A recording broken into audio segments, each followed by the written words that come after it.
महाभारत की शुरुआत हुई थी जब सत्यवती नाम की एक लड़की, जो मछुआरे की लड़की थी, नाविक थी, वो नाव में ऋषि पराशर को पहली बार मिली। ऋषि पराशर ने उसको देखा और मंत्रमुग्ध हो गए, उससे रिलेशनशिप हो गया।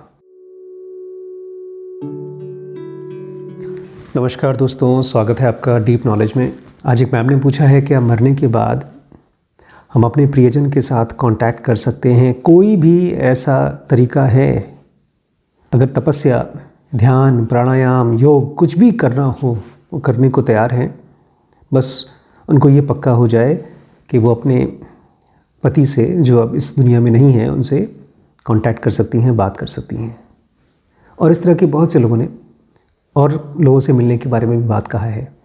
किसी ने अपनी कोविड में गई हुई माँ से, किसी ने अपने बच्चों से बात करने के लिए डिमांड की है। ये जताया है कि हम पूरी मेहनत करने को तैयार हैं। लेकिन जिस तरह की मेहनत चाहिए होती है इस जन्म और मृत्यु के पार देखने के लिए, मेरे ख्याल से ये वो लोग नहीं हैं। बिकॉज़ अभी आपका इंटरेस्ट इस सब्जेक्ट ऑफ डेथ पर इसलिए है क्योंकि आसपास में कोई ख़त्म हो चुका है और कुछ ही दिनों में, कुछ ही महीनों में ये दुख हील हो जाएगा। याद तो रहेगी लेकिन आप इतना दुखी नहीं होंगे। कोई भी चोट, कितनी भी गहरी चोट हो, अगर हम जिंदा हैं, सरवाइव कर जाते हैं तो चोट हील हो जाती है। ये क्वेश्चन अगर आप बचा सकें जो अभी है आपके पास, तो ये बहुत मीनिंगफुल क्वेश्चन है। क्या मृत्यु के पार देखा जा सकता है? क्या उन लोगों के साथ कांटेक्ट किया जा सकता है जो इस शरीर को छोड़ के जा चुके हैं? इस क्वेश्चन को कितने दिन तक आप बचा के रख सकते हैं? आज नहीं, बहुत ज़माने पहले से, एंशिएंट टाइम से कुछ लोग रहे हैं जिन्होंने स्पिरिचुअल सब्जेक्ट्स को स्टडी किया और वो पार हो गए, वो कम्युनिकेट कर पाए। और ऐसे लोगों को हम गुरु, ऋषि या भगवान कहने लगे। जन्म और मृत्यु ये एक ऐसा विज्ञान है जो केवल बातचीत और डेस्परेशन से नहीं समझ में आता है। इसके लिए अपनी बीइंग को, अपनी अंदर से जो सबसे गहरी डिज़ायर्स हैं, उसको मोड़ना होता है इस सब्जेक्ट की तरफ। ये एक ऐसा कॉलेज है, स्पिरिचुअल कॉलेज, जिसमें आपको खुद को ही पढ़ाना होता है, खुद को ही सिखाना होता है। और बहुत रेयर लोग हैं जो इस तरह के सब्जेक्ट्स को स्टडी कर पाते हैं। आज मैं आपसे बात करना चाहता हूँ उन 5 महाजहरों के बारे में। महाजहर, जिसको कृष्ण ने गीता में अलग शब्दों में समझाया है और उसी को एकदम सही सटीक शब्दों में समझाया पतंजलि ने, कि कैसे ये 5 महाजहर हमको जीते जी मार देते हैं। और जो इंसान इन 5 जहरों से अपनी बॉडी को बचा पाता है वो अमर हो जाता है। अमर मतलब उसके लिए डेथ की बाउंड्री कुछ मतलब नहीं होती है। वो अपने प्रियजन से, मरे हुए लोगों से ऐसे ही बात कर पाता है जैसे हम लोग फ़ोन पे किसी से बात करते हैं। ये बात और है कि उसको बात करने की उतनी इच्छा नहीं होती। जब ज़रूरत होती है तभी वो कांटेक्ट करता है। महाभारत की शुरुआत हुई थी जब सत्यवती नाम की एक लड़की, जो मछुआरे की लड़की थी, नाविक थी, वो नाव में ऋषि पराशर को पहली बार मिली। ऋषि पराशर ने उसको देखा और मंत्रमुग्ध हो गए, उससे रिलेशनशिप हो गया। बिना शादी का था, इसलिए ये रिलेशनशिप वहीं छूट गया और उन दोनों से एक बच्चा पैदा हुआ, वेद व्यास। उसकी कहानी हम बाद में सुनेंगे। लेकिन उसके बाद क्या हुआ? उसके बाद सत्यवती की शादी हुई शांतनु से। अगर आपने महाभारत की कहानी सुनी हो, मैं ये सारी कहानी इसलिए बता रहा हूँ क्योंकि हम लोग जब हिस्ट्री पढ़ते हैं, कोई स्टोरी पढ़ते हैं, तो उसमें से सबसे इम्पॉर्टेंट कैरेक्टर को भूल जाते हैं और वो क्या बताना चाहता है वो भूल जाते हैं। सत्यवती की शादी हुई शांतनु से और शांतनु की शादी एक और हुई थी माँ गंगा से। और गंगा से उनको हुए भीष्म, जो हम सबके भीष्म पितामह हैं। और सत्यवती के 2 बच्चे हुए। वो दोनों बच्चे भी उनका वंशज नहीं बढ़ा पाए, बच्चे नहीं हुए। तो फिर फाइनली वेद व्यास को बुलाया गया सत्यवती के पहले बच्चे से, जो ऋषि पराशर के थ्रू हुए थे। और उनसे फिर 3 बच्चे हुए, धृतराष्ट्र, पांडु और विदुर। और ये पांडु के 5 बच्चे हुए जो पांडव हुए थे, जिसमें से अर्जुन ने कृष्ण के साथ बातचीत की, जिसको हम भगवत गीता की तरह पढ़ते हैं। तो मेरे लिए इस पूरी महाभारत की सीरीज़ में सबसे इम्पॉर्टेंट कैरेक्टर हैं कृष्ण। और वो भी इसलिए क्योंकि कृष्ण ने वो सूत्र बताए, बल्कि बताए नहीं, वो सूत्र सीखे, पहले खुद समझे और पढ़े। हम बहुत से लोगों को शायद इस बात से दिक्कत हो जाए कि कृष्ण भगवान ने पढ़ाई लिखाई की, लेकिन की भगवान ने खुद ऋषि संदीपन के पास जाकर के योग सीखा और बाद में भगवान ने उनको गुरु दक्षिणा भी दी।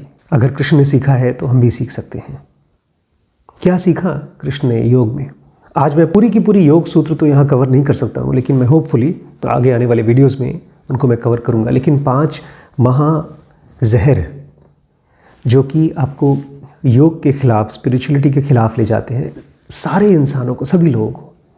और ये जहर इतने ज़्यादा फैले हुए हैं कि हमको पता भी नहीं चलता कि ये जहर है।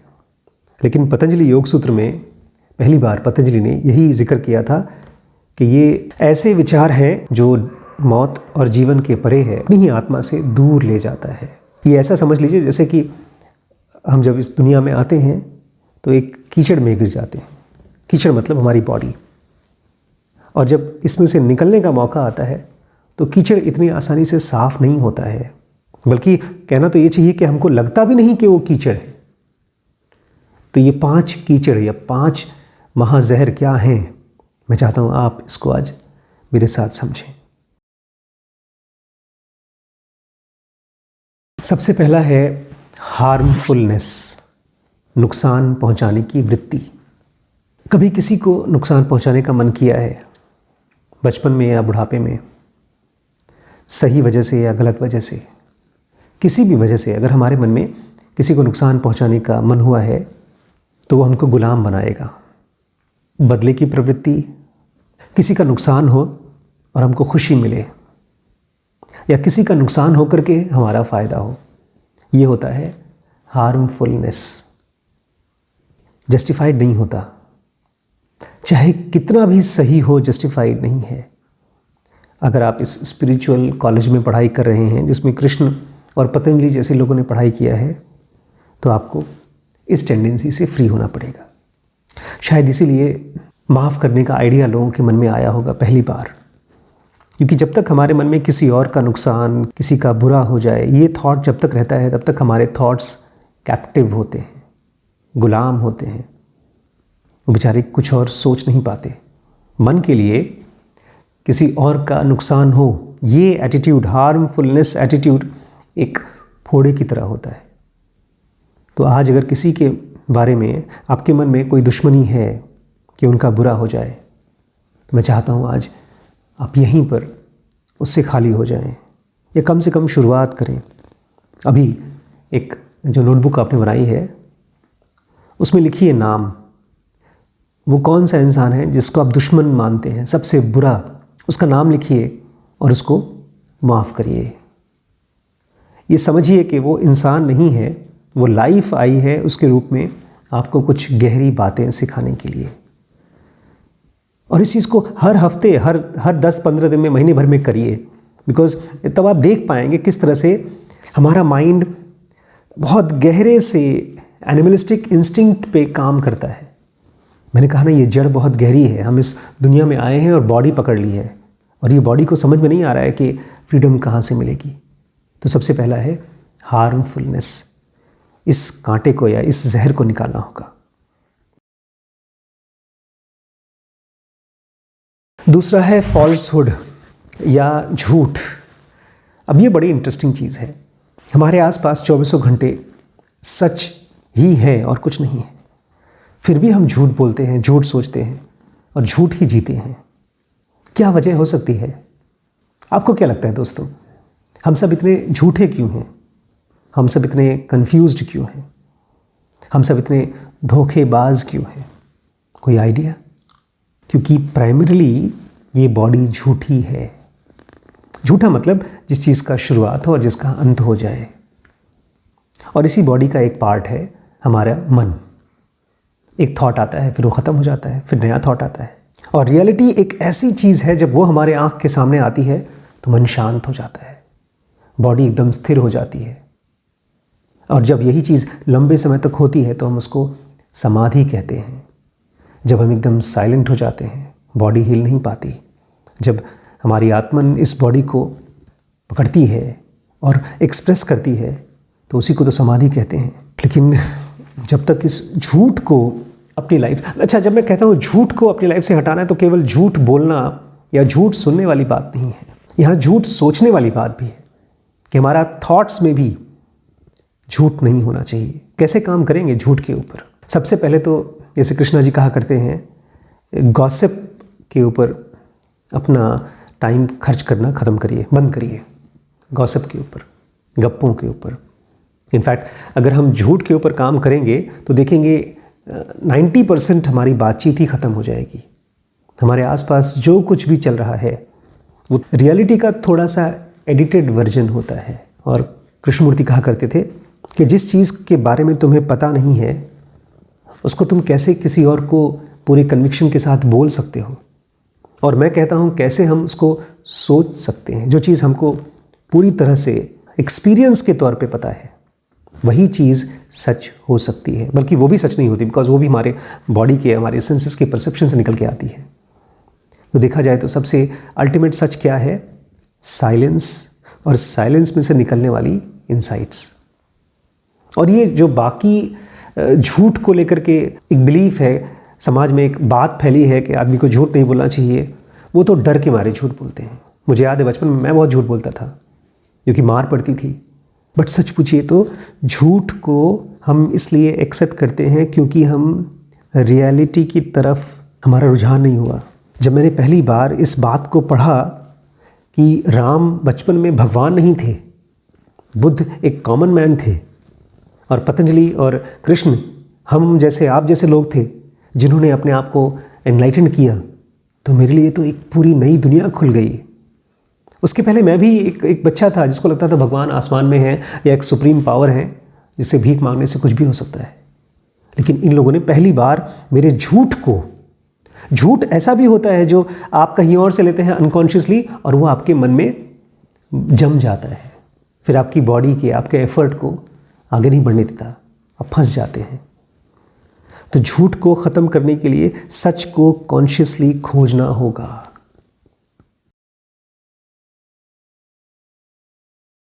तीसरा है चोरी, थेफ्ट। इसमें मैं ज़्यादा नहीं बोलूँगा। ऐसे समझिए जैसे नेचर में एक कर्मों का एक जाल बिछा हुआ है, जैसे ताश की गड्डी नहीं होती, उसके पत्तों का एक घर बना हो। जैसे डोमिनोज होता है ना, डोमिनोज को एक के पास एक खड़ा कर देते हैं और एक डोमिनो गिरा तो सारे डोमिनोज गिर जाते हैं। ऐसे ही हमारे आसपास हमारे पिछले जन्म और हमारे आने वाले जन्म में हमारे एक्टिविटीज़ की वजह से एक बैलेंस क्रिएट रहता है। और जैसे ही हम चोरी करते हैं, कोई ऐसी चीज़ लेने की कोशिश करते हैं जो हमको बिलोंग नहीं करती, तो पूरा चीज़ इम्बैलेंस हो जाता है। और जहाँ पर इम्बैलेंस है, नेचर वहाँ पर वापस बैलेंस करती है। इसलिए तो कृष्ण कहते हैं जब जब अधर्म आता है तब तब मुझे जन्म लेना पड़ता है उसको ठीक करने के लिए। और एक और वजह से मुझे लगता है कि थेफ्ट जहरीला है। जहाँ चोरी और झूठ होता है वहाँ पर मन काम नहीं हो पाता, फोकस्ड नहीं हो पाता। चौथी बड़ी इंटरेस्टिंग पॉइंट है, उसको पतंजलि कहते हैं इनकॉन्टिनेंस, जिसको कुछ लोग ब्रह्मचर्य कहेंगे, लेकिन मैं उसको असंयम कहूँगा। बल्कि और ज़्यादा प्रैक्टिकल होने के लिए मैं आपसे कहूँगा, ये एक तरह का एटीट्यूड है माइंड का जो ग्रॉसनेस को खाली पकड़ पाता है, सटलिटीज़ को, सूक्ष्मता को मिस कर जाता है। हम में से ज़्यादातर लोग सेक्स के प्रति कब अग्रसर होते हैं, कब पैशनेट होते हैं, कब पागल होते हैं, कब हम सेक्स के गुलाम होते हैं? जब हम रोज़मर्रा की लाइफ में जॉय नहीं पा रहे होते हैं। हमारे लिए केवल खाना और सेक्स, बस ये सबसे इम्पॉर्टेंट हो जाता है, प्रायोरिटी हो जाती है, क्योंकि बाकी टाइम कुछ और देता ही नहीं फुलफिलमेंट। लेकिन जो लोग अपने लिए पैशन खोज पाते हैं, कोई क्रिएटिव पैशन, या जिस आदमी को स्पिरिचुअलिटी का चस्का नहीं कहूँगा मैं, स्पिरिचुअलिटी की दुनिया खुल गई है, फिर वो आदमी कभी भी इनकॉन्टिनेंस के चक्कर में नहीं पड़ेगा। उसके लिए सेक्स बहुत बड़ी प्रॉब्लम नहीं होगी, उसके लिए कंट्रोल या संयम करना नहीं पड़ेगा, नेचुरल हो जाता है। इसलिए बहुत से लोग जब ज़बरदस्ती अपने आप को ब्रह्मचारी बनाने की कोशिश करते हैं तो वो कृष्ण नहीं बन पाते, वो पतंजलि नहीं बन पाते। बिकॉज डीप डाउन इस माइंड को डिस्ट्रैक्शन सेक्स में या भोजन में इसलिए हो रहा है क्योंकि उसको अभी तक वो एक प्रियतम नहीं मिला है, वो वन नहीं मिला है जिसको वन कर सके, इसके माइंड को ग्रिप कर सके, उसको फोकस्ड कर सके, अवेयर करा सके। इसलिए हम सब स्पिरिचुअल गुरुज खोजते हैं, कोई कृष्ण मूर्ति, कोई रमण, जो हमको साधने में हेल्प करे इस माइंड को। और लास्ट पॉइंट है एवराइस। एवराइस मतलब बहुत ज़्यादा की इच्छा या लालच, ग्रीड जिसको कहते हैं आप लोग। इसको मैं कहता हूँ मिसकैलकुलेशन। जब हम इस चीज़ को भूल जाते हैं, इसको ऐसे समझिए जैसे भूख लगी है 2 रोटी की और सब्जी बहुत अच्छी बनी है तो हम 5 रोटी खा लेंगे, उसके बाद पेट दर्द करेगा। ग्रीड ऐसा ही है। हम सब भागते हैं किसी ऐसी चीज़ के पीछे, चाहे वो पैसा हो, चाहे नाम हो, या कोई भी चीज़ हो जो आप पागलपन की तरह भागते हैं।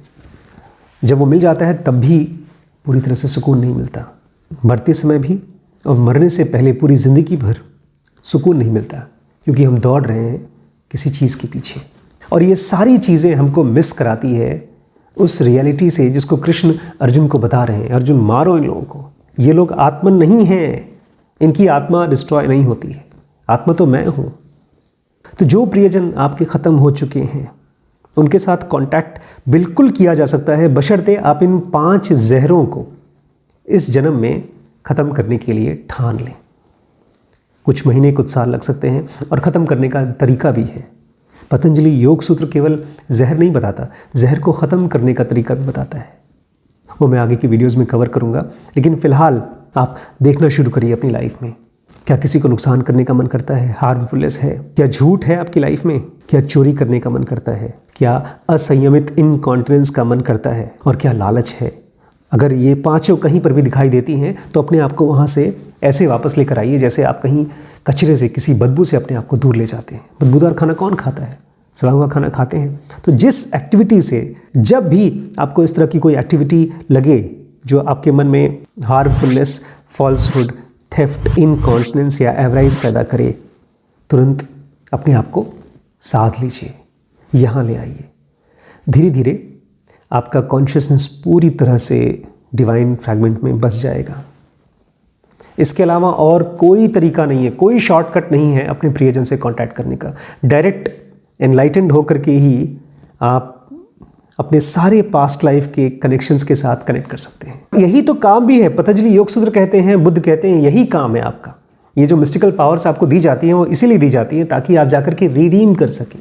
अगर आप ये मेरी वीडियोस सुन रहे हैं तो वो इसीलिए क्योंकि मैंने पिछले कई जन्मों में आपसे कई लोगों से उधार लिया है, आपने मुझे सिखाया है, वही मैं आपको वापस दे रहा हूँ। आप में से बहुत से लोगों ने मुझे सपने में देखा होगा, किसी ने अच्छे एक्सपीरियंसेस किए होंगे, किसी ने कुछ इंसाइट गेन किया होगा, लेकिन वो मैं नहीं हूँ। हमारा और आपका एक कनेक्शन है जिसकी वजह से आप खुद के साथ कनेक्ट हो पाए। इस रूप को और इस बॉडी को भूल जाइए। जब तक आप अपने अंदर के डिवाइन फ्रैगमेंट के साथ कनेक्ट नहीं हो पाएंगे, तब तक बाहर के लोग केवल आपको बेवकूफ़ बना के आपका फ़ायदा उठाते रहेंगे। इन 5 से बचने का केवल और केवल एक तरीका है, और वो है awareness, deep awareness, silent observation. उसको करिएगा कुछ दिन। अगर आप चाहते हैं कि ये सीरीज़ मैं कंटिन्यू करता रहूँ, पतंजलि का और कृष्ण का सूत्रास का, तो प्लीज़ मुझे कमेंट करके बताइएगा। और ये ऑलमोस्ट पूरी की पूरी सूत्रास सीरीज़ मैंने कवर कर ली है ज़रूर एडवांस में। अगर आप इंटरेस्टेड हैं तो ये व्हाट्सएप का नंबर है, उसमें व्हाट्सएप करके ज्वाइन कर लीजिए। इसके अलावा WBX की सीरीज़ बहुत इंपॉर्टेंट है। आजकल हम लोग स्टार्टअप्स के बारे में बात कर रहे हैं, किस तरह से एक स्टार्टअप बहुत तेज़ ग्रो होता है। वो एक लंबी कहानी है, वो तो दूसरी सीरीज़ की कहानी है। तो फाइनेंशियल फ्रीडम के लिए WBX ज्वाइन कर सकते हैं आप, ये व्हाट्सएप पर कॉन्टैक्ट कर लीजिए। बस आज इतना ही। अगर आप इस वीडियो के साथ कनेक्ट हो पाए तो अपने दोस्तों से शेयर करिए, लाइक ज़रूर करिएगा, सब्सक्राइब किए बिना जाइएगा मत। और यहाँ पर ये व्हाट्सएप नंबर है, इसमें ढेर सारे अलग अलग कोर्सेज हैं। मैंने सारे कोर्सेज को 4 पार्ट में डिवाइड किया है। एक डिसीजन मेकिंग का कोर्स है जिसको हमने धर्म के नाम से पुकारा है। स्पिरिचुअल ज़रूर का बेसिक एडवांस कोर्स है, उसको हम मोक्ष के नाम से पुकारते हैं। रिलेशनशिप के कोर्स को हम काम के नाम से पुकारते हैं। और लास्ट में पैसे का, फाइनेंशियल फ्रीडम का, उसको हम अर्थ के नाम से पुकार रहे हैं। तो ये 4 बेसिक हेडिंग है जिसमें ढेर सारे अलग अलग टॉपिक्स हैं। वो सब आप ऐप में जाकर के डीप स्पेस नॉलेज, अगर आप प्ले स्टोर पे जाएंगे तो आपको मिल जाएगा। और अगर कोई जानकारी चाहिए इन कोर्सेज़ के बारे में तो ये व्हाट्सएप नंबर है, व्हाट्सएप कर लीजिए। थैंक यू दोस्तों।